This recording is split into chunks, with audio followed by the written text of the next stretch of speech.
প্রত্যেকে জীবনে সফল হতে পারবে, লিখিত গ্যারান্টেড।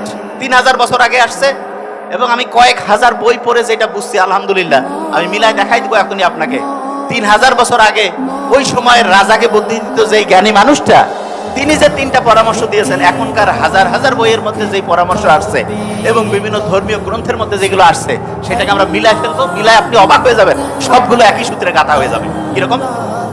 প্রথম উনি যে কথাটা বলছে, প্রথম যে তোমরা তো 3টা কাজ করবা, তার আগে তোমাদের 3টা শর্ত আছে। তার মানে ফর্মুলাটা সব 3 দিয়ে আছে। 3টা বুদ্ধি চাইছে, ইনি বলছে 3টা শর্ত আর 3টা কাজ। খুব কঠিন, ঘুমাচ্ছে একজন মিডল বল।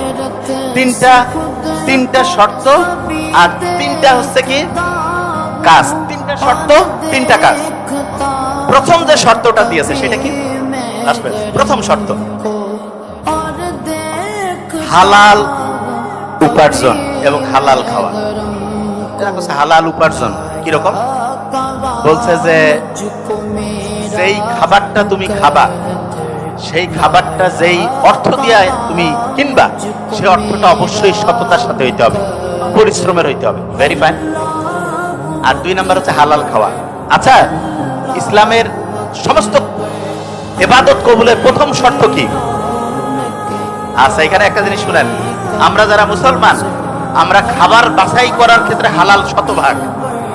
এখানে যদি কাউকে শুকুর দিয়া একটা স্যান্ডউইচ বানাই দিয়ে খাবেন, নাউজুবিল্লাহ, খাওয়াই যাবে না।